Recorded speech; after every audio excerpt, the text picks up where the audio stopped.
For rogues, the only code is a contract, and their honor is purchased in gold. Free from the constraints of the conscience, these mercenaries rely on brutal and efficient tactics. Lethal assassins and masters of stealth, they will approach their marks from behind, piercing a vital organ and vanishing into the shadows before the victim hits the ground. Rogues inflict melee damage. They have an access to a variety of specialties that are dependent on their never-ending supply of energy.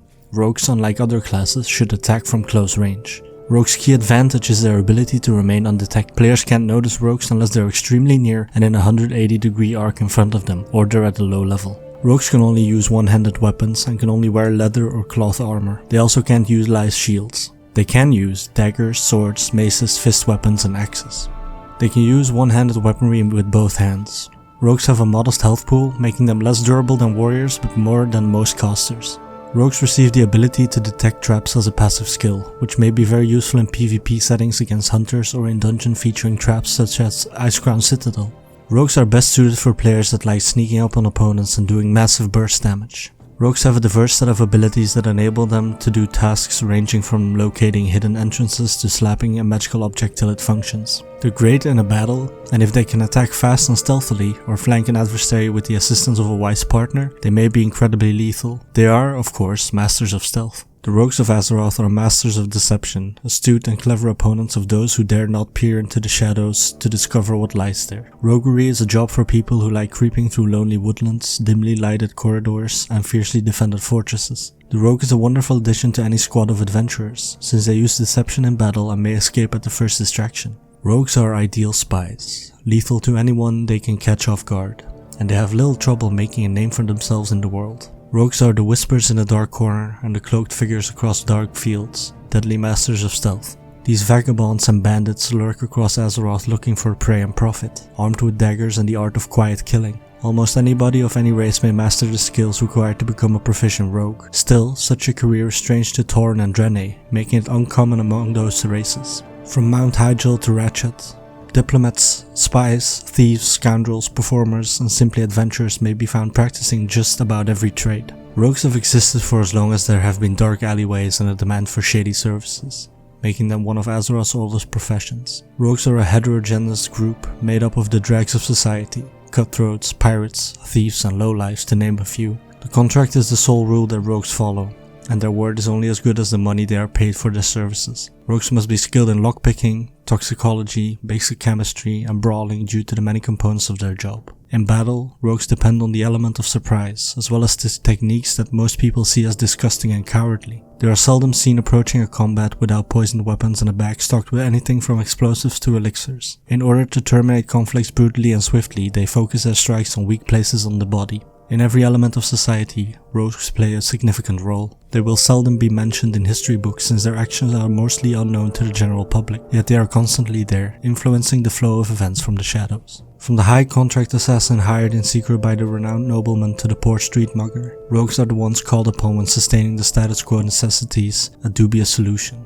And by completing it, they are labeled as misfits by the same society that employs them. Rogues are essentially free agents in Azeroth, however some opt to join an organization for protection and convenience. The Syndicate and Ravenhold are two examples. The Shattered Hand, the Deathstalkers, and SI7 are other well-known rogue groups. Because they feel their techniques are dishonorable, the Tauren and Draenei are the only races without rogues. With hooves it's also tough to be stealthy, though this does not appear to be an issue for the Satyrs. However, both Draenei and Tauren have stealthing animations in the game files, therefore Eridar and Broken have them as well. Some speculate that the Orb of Deception item and or GM command testing are the sole reason for this. It might potentially be related to the Hunter ability Camouflage, which is accessible to both Draenei and Tauren. Rogues may only learn to utilize 5 kinds of melee weapons: daggers, fist weapons, one-handed maces, one-handed swords, and one-handed axes. Sinister Strike and Mutilate, two of a rogue's most basic skills, are immediate strikes that deal damage dependent on the weapon damage of the rogue's main hand weapon. As a result, rogues want to select the weapon with the highest average damage to optimize their DPS. A sluggish weapon in the main hand and a rapid weapon in the offhand are preferred by the typical rogue. Some rogues prefer quick weapons in both hands to apply more poison, although the overall benefit of doing so is debatable since weapon enchantments, like as rogue poisons, typically have a fixed mechanism for proccing. That, along with the additional damage from special strikes,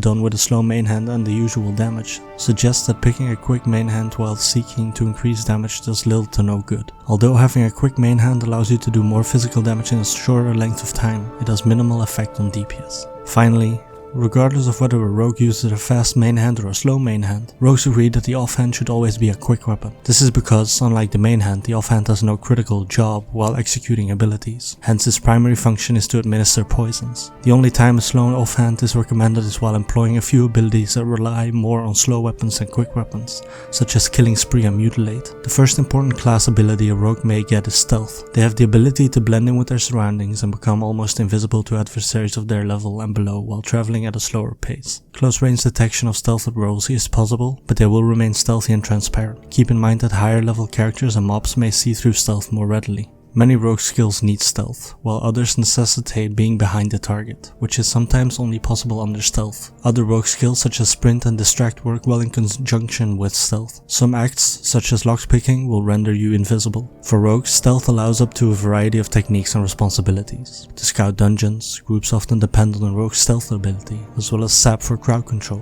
In PvP, the combination of stealth and burst damage creates a sense of surprise that may be particularly effective against cloth wearers. Talents, artifacts and enchantments may all help you enhance your stealth, lowering your chances of being discovered and increasing your movement speed. The dual wielding talent is the first skill a rogue learns.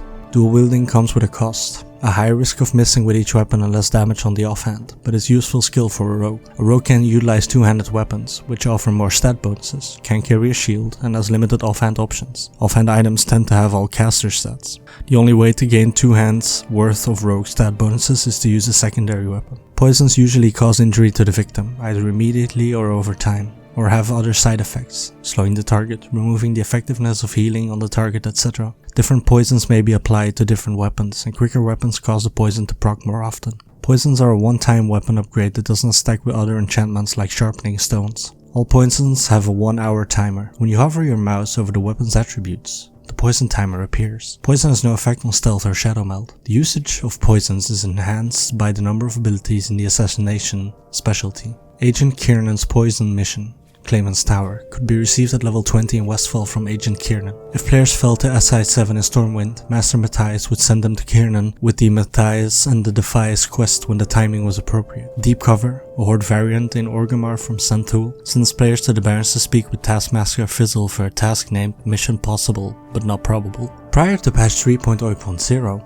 and Wrath of the Lich King, brewing poisons from materials was a secondary skill accessible solely to rogues. Analogous to cooking or first aid, the skill has been removed from the game. Lockpicking is a skill that rogues have. Depending on the rogue's lockpicking ability and the level of the locked item, they can unlock locked chests, lockboxes and doors. Lockboxes may be looted or pickpocketed by monsters. Lockpicking is no longer a needed talent for rogues, but it is instead a passive ability that grants increased skill when the player levels up at a rate of +5 per level. Scanning and leatherworking are always solid choices. At the same level, created things are usually better than looted ones. This is a well-balanced career option in terms of both performance and pay. Alchemy and herbalism are both valid options. The rogue may use alchemy to create potent potions, elixirs and flasks. In addition to the 40% benefit to healing potions, alchemy allows you to produce an Assassin's Alchemist Stone, which gives you a substantial amount of attack power. Rogues may make Quicksilver Alchemist Stone at alchemy level 500. In addition to the aforementioned item. Should be noted that this profession is not only helpful to the rogue in terms of performance, but it can also be a good source of income. For the alchemist who studies mixology, the duration of elixirs and flasks is doubled. This is advantageous in raid situations and also extends the life of flasks made by a guild cauldron. Herbalism is also a great method to get Swift Thistle, which is required to brew thistle tea for rogues of lower levels. Engineering is perhaps the greatest and most enjoyable rogue career, with mining being the most helpful complementary profession. It gives you a considerable advantage in fighting. However, the things might be a little pricey at times. A few engineering objects need components made by other professions such as blacksmiths, tailors and alchemists. Mining with engineering will save you a lot of money, but be prepared to spend a lot of gold on vendor exclusive components. Jewel crafting is an excellent rogue profession. Rogues may use it to construct rings and necklaces, stone statues, and additional additional self-heal that works in battle, a variety of BOP trinkets, some of which improve the rogue's special abilities, and cut gems for high-level gear sockets. Enchanting is a lucrative business. As a rogue, you may solo certain low-level dungeons and go right for the boss, disenchanting their rewards in the process. Skullomance, Blackrock Depths, Ubiras, Dire Maul, and even Stratholme are all achievable and rewarding at level 70. Except for the self-only priceless ring enchants, enchanting has no utility or combat use in PvP or PvE. Inscription is a simple game to learn, level up quickly and can be quite rewarding. It uses milled plant pigments to enable rogues to create glyphs for themselves and others. At Inscription level 400, one significant perk of Inscription is the ability to construct and apply Master's Inscription of the Axe to shoulders. Herbalism is a useful addition to this profession. Inscription, like enchanting, is primarily learned for the purpose of earning money by creating cards and glyphs for others. It appeals to a rogue who does not need any additional combat usefulness that other professions may provide. For rogues that want to min-max as much as possible, blacksmithing is a feasible option. They may utilize socket gloves and socket bracers to add an additional socket to those items if they have a blacksmithing skill of 400. Corroded Saronite Edge, Corroded Saronite Woundbringer, Titan Steel Bone Crusher, and Titan Shield Shanker are just a few of the rogue-friendly weapons that may be manufactured. Because raising blacksmithing to its ultimate level is costly and time-consuming, it may be preferable to level mining and delegate the Titan Steel item creation to someone else. Blacksmiths may now create Eternal Belt Buckle for themselves and others. In raiding, a rogue's primary goal is to maximize melee DPS while remaining alive.